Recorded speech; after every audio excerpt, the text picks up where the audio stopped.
नमस्कार। मैं doctor Anjali Sharma, assistant professor MS college Bikaner. आज की क्लास में हम क्लीनिंग मटेरियल्स एंड डिटर्जेंट्स अर्थात शोधक पदार्थ एवं अपमार्जक के बारे में पढ़ेंगे। वस्त्रों पर से गंदगी केवल इन्हें पानी से झटककर खंगाल देने से ही दूर नहीं हो जाती है, बल्कि इन्हें शोधक पदार्थों की सहायता से रगड़ रगड़ कर धोना पड़ता है। हालांकि वस्त्र पर लगे धूल कण, मिट्टी एवं अन्य दाग धब्बे बहुत हद तक केवल पानी से खंगाल देने से ही दूर हो जाते हैं, परंतु चिकनाई, वस्त्रों पर जमी चिपकी हुई मिट्टी, शरीर का मैल, पसीने के दाग एवं अन्य धब्बे केवल पानी से नहीं छूटते हैं। गंदे एवं मैले वस्त्रों को स्वच्छ करने के लिए किसी न किसी शोधक पदार्थ की आवश्यकता पड़ती है। ये पानी के साथ मिलकर वस्त्र पर लगे मैल एवं चिकनाई युक्त गंदगी को हटाते हैं। आजकल बाजार में कई प्रकार के शोधक पदार्थ उपलब्ध हैं। इनमें से कुछ शोधक पदार्थ अत्यधिक प्रभावशाली होते हैं तो कुछ सस्ते। कुछ शोधक पदार्थ वस्त्र के रेशों के लिए सर्वथा उपयुक्त होते हैं तो कुछ उनके रेशों की रचना, संगठन, आकार आदि के प्रतिकूल होते हैं और इन्हें हानि पहुंचाते हैं। फलतः रेशों का रंग, रचना, चमक, आकार आदि खराब हो जाता है और वस्त्र ज़्यादा दिन प्रयोग करने के लायक नहीं रहता है। इस प्रकार वस्त्र पर लगाया गया संपूर्ण धन, समय एवं श्रम व्यर्थ हो जाता है। इसलिए प्रत्येक वस्त्र की धुलाई हेतु उपयुक्त शोधक पदार्थों का चुनाव करना भी गृहिणी को आना चाहिए, जिससे वह कम खर्च वाले और अधिक सफलता से स्वच्छ करने वाले शोधक पदार्थों का सही चयन कर सके। सोडा, साबुन, रीठा, शिकाकाई आदि का प्रयोग शोधक पदार्थ के रूप में किया जाता है। सबसे पहले हम बात करते हैं cleaning of fabric from soap अर्थात साबुन से वस्त्र की धुलाई। साबुन सर्वाधिक लोकप्रिय एवं प्रचलित शोधक पदार्थ है। वस्त्रों पर जमे मैल, गंदगी, दाग धब्बे एवं चिकनाई को दूर करने के लिए साबुन का प्रयोग किया जाता है।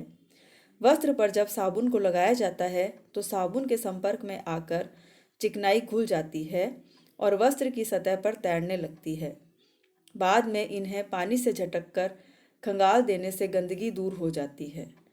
गंदगी के हट जाने से जल वस्त्र के रेशों के भीतर प्रवेश पा जाता है, फलतः वस्त्र अंदर तक साफ एवं स्वच्छ हो जाता है।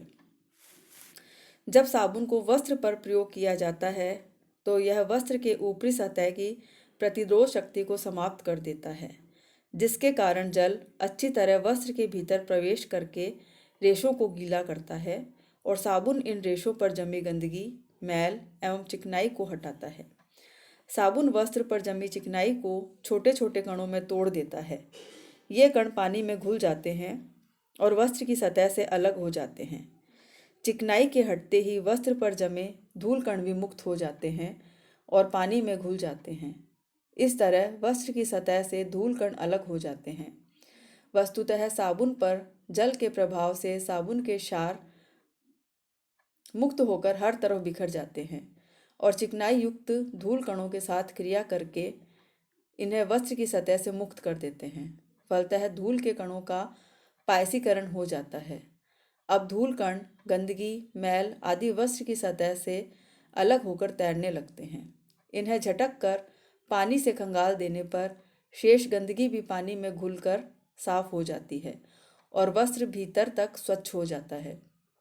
इस प्रकार साबुन एवं पानी दोनों एक साथ मिलकर आसानी से वस्त्र पर जमे मैल, चिकनाई युक्त गंदगी, धूल कणों आदि को दूर करते हैं और इन्हें स्वच्छ बनाते हैं। उपरोक्त वर्णित तथ्यों के आधार पर शोधक पदार्थों को इस प्रकार से परिभाषित किया जा सकता है। वे पदार्थ जो वस्त्र पर जमे मैल, गंदगी, धूल कण, दाग धब्बे, चिकनाई आदि को धोकर वस्त्र को स्वच्छ, उजला, चमकदार, ताज़ा, नवीन एवं जीवंत बना दें, शोधक पदार्थ कहलाते हैं। वस्त्रों की उत्तम धुलाई के लिए शोधक पदार्थ में निम्न गुण होने चाहिए। पहला, शोधक पदार्थों में वस्त्रों को स्वच्छ करने की क्षमता हो। दूसरा, वस्त्र के रेशों की रचना, आकार एवं संगठन को हानि नहीं पहुंचाए। तीसरा, वस्त्र के रंग, चमक, आकर्षण, सौंदर्य एवं मजबूती को नुकसान नहीं पहुंचाए। चौथा, वस्त्र की गंदगी को इस प्रकार से दूर करके कि वस्त्र को खंगालने से अथवा निचोड़ देने से गंदगी जल के साथ बहकर निकल जाए। पांचवा, शोधक पदार्थ कम खर्चीला हो। तथा छठा, शोधक पदार्थ का उपयोग करना सरल एवं सहज व आसान हो। साबुन, सोप। आज से बहुत वर्ष पहले साबुन का निर्माण अचानक ही एक घटना के रूप में हुआ था। अचानक ही खाना बनाने वाली वसा एवं लकड़ी की राख को आपस में मिल जाने से एक पदार्थ का निर्माण हुआ जिसमें शोधक गुण पाया गया। इसे ही साबुन कहा जाने लगा। लकड़ी की राख में सोडियम, फास्फोरस, नाइट्रेट एवं हाइड्रोक्साइड होते हैं। यह सभी क्षार होते हैं। इसी क्षार के वसा के साथ मिल जाने से साबुन का निर्माण हुआ। परंतु उस समय जो साबुन निर्मित हुए थे उनमें स्वच्छक गुण कम होते थे और वे कठोर होते थे, जिससे रेशों को हानि पहुंचती थी। कई बार वस्त्र के रंग, चमक, सौंदर्य एवं आकर्षण ही समाप्त हो जाता था। 19वीं शताब्दी में साबुन निर्माण में काफ़ी विकास हुआ। साबुन बनाने के क्षेत्र में वैज्ञानिकों को लगातार कोशिश एवं प्रयास से नए नए विभिन्न चमत्कारिक गुणों से परिपूर्ण साबुन का निर्माण किया, जिनसे वस्त्र सदैव ताजे, नए एवं जीवंत दिखते हैं। इनके रंग, चमक एवं आकर्षण ज्यों के त्यों रहते हैं। आज साबुन का निर्माण केवल कुछ रासायनिक पदार्थों की सहायता से रासायनिक प्रक्रियाओं के द्वारा किया जाता है। कुछ रासायनिक एवं संश्लेषित साबुन को डिटर्जेंट कहते हैं।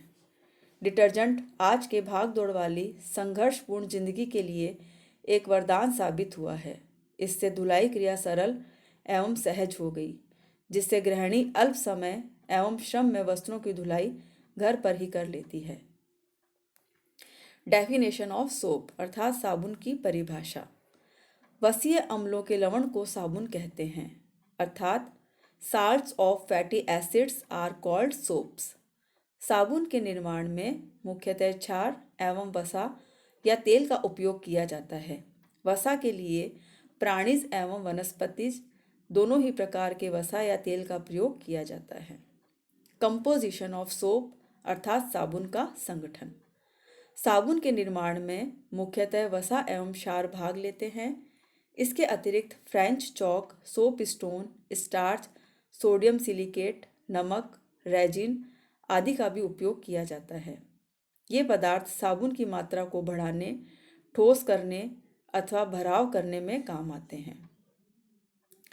साबुन के निर्माण में प्रयुक्त किए जाने वाले पदार्थ। Material used for making soap. First है एल्कली अर्थात क्षार। साबुन के निर्माण में क्षार आवश्यक होता है। क्षार के लिए अधिकांशतः सोडियम हाइड्रोक्साइड का प्रयोग किया जाता है। साधारण घरेलू साबुन के निर्माण में इसी क्षार का ही उपयोग किया जाता है। यह बाजार में पपड़ी, ब्लॉक अथवा तरल अवस्था में उपलब्ध होता है।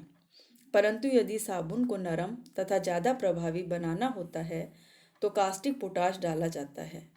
इससे साबुन नरम बनता है और जल में शीघ्रता से घुलकर अधिक झाग बनाता है, जिससे इसकी स्वच्छक गुण में वृद्धि हो जाती है।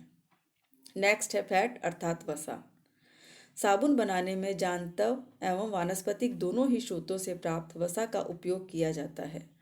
तेल, ग्रीस, ओलिन, स्टीरिन, पॉल्मिटिन आदि साबुन बनाने में प्रयुक्त किए जाने वाले वसीय पदार्थ हैं। वनस्पतिक तत्वों में नारियल, कपास के बीज, तीसी, महुआ, जैतून, ताड़, सोयाबीन, कैस्टर, मूंगफली आदि के तेल का उपयोग किया जाता है। कभी कभी साबुन निर्माण में पैराफिन भी मिला दिया जाता है, जिससे साबुन के स्वच्छक गुण में अतिशय वृद्धि हो जाती है और वस्त्र पर जमे चिकना युक्त मैल, गंदगी आदि साफ हो जाते हैं। प्राणिज वसा में मुख्यतः टैलो एवं लॉर्ड का उपयोग किया जाता है। टैलो वसा में सभी वसीय अम्ल होते हैं। इसे अन्य वसा के साथ मिलाकर उपयोग किया जाता है। इससे साबुन की बनावट में एकरूपता आ जाती है। इससे अच्छी धुलाई होती है, परंतु कठोर साबुन का निर्माण होता है। इस कारण यह कम झाग बनाता है। लॉर्ड वसा में ओलिन एवं स्टीरीन होता है। इससे स्नान करने के साबुन बनाए जाते हैं। ये साबुन नरम होते हैं तथा साबुन में शीघ्रता से घुलकर अधिक तथा पानी में शीघ्रता से घुलकर अधिक झाग बनाते हैं। बिनोले के बीज के तेल से भी उत्तम प्रकार के साबुन का निर्माण होता है। इसके तेल से निर्मित साबुन में धुलाई क्षमता अधिक होती है। ये पानी में शीघ्रता से घुलकर अधिक झाग बनाते हैं। ये साबुन युक्त झाग वस्त्र के भीतर तक पहुंचकर उनकी गंदगी को धो डालते हैं। फलतः वस्त्र स्वच्छ एवं चमकदार हो जाता है। महुआ के तेल से भी अच्छे प्रकार के साबुन का निर्माण होता है। महुआ का तेल सस्ता रहता है, अतः साबुन निर्माण के लिए उपयुक्त रहता है। नेक्स्ट है सोडियम सिलिकेट। सोडियम सिलिकेट ठोस एवं तरल दोनों ही अवस्थाओं में उपलब्ध रहता है। यह कांच के समान दिखता है। यह भी एक क्षारीय पदार्थ होता है तथा इसमें उत्तम अपमार्जक गुण विद्यमान रहते हैं। उदासीन सिलिकेट में सोडा की मात्रा 10 से 20% तक होती है, परंतु निर्धारित मात्रा से अधिक सोडियम सिलिकेट का उपयोग नहीं किया जाना चाहिए, क्योंकि इससे साबुन शीघ्रता से गल जाते हैं। नेक्स्ट है सोप स्टोन। सोप स्टोन या फ्रेंच चॉक का उपयोग साबुन के भराव के लिए किया जाता है। साबुन निर्माण में इसका उपयोग 20 से 25% तक किया जाता है। इसमें तनिक सा भी स्वच्छक गुण नहीं होता है, अतः धुलाई प्रक्रिया में इसका कोई योगदान नहीं होता है। इससे केवल साबुन की मात्रा एवं वजन में बढ़ोतरी होती है, जिससे साबुन का लागत मूल्य कम हो जाता है। नेक्स्ट है स्टार्च। स्टार्च का उपयोग भी साबुन निर्माण में किया जाता है। इसकी 2 से 4% मात्रा ही साबुन में कड़ापन लाने के लिए पर्याप्त होती है। इसकी अत्यधिक मात्रा मिला देने से साबुन अधिक कठोर बन जाता है। अधिक कठोर साबुन पानी में जल्दी नहीं घुलता है और न ही झाग बनाता है। फलतः इसकी स्वच्छक गुण में कमी आ जाती है। स्टार्च के लिए बेसन या मैदा का उपयोग भी किया जाता है। नेक्स्ट है वैक्स अर्थात मोम। साबुन के निर्माण में कभी कभी मोम को भी मिलाया जाता है। इसमें स्वच्छक गुण तो नहीं होता है। हाँ, यह साबुन के आकार में अवश्य वृद्धि करता है, जिससे साबुन का मूल्य कम हो जाता है। नेक्स्ट है रेजिन। साबुन बनाने में राल एवं अन्य रेजिन भी मिलाए जाते हैं। इससे साबुन पीला एवं चमकदार हो जाता है तथा इससे इसका मूल्य भी कम हो जाता है। परंतु साबुन में इसकी उपस्थिति से श्वेत वस्त्रों का रंग बिगड़ जाता है, जिससे श्वेत वस्त्र पीले पड़ जाते हैं। रेजिन में स्वच्छक गुण नहीं पाया जाता है, अतः इससे साबुन की गुणात्मकता में कमी आ जाती है। इसका उपयोग साबुन की मात्रा एवं आकार में वृद्धि लाने के लिए किया जाता है, जिससे साबुन के मूल्य में कमी हो जाती है। वसा से रेजिन की मात्रा 20 से 25% तक रखी जा सकती है। थैंक्स।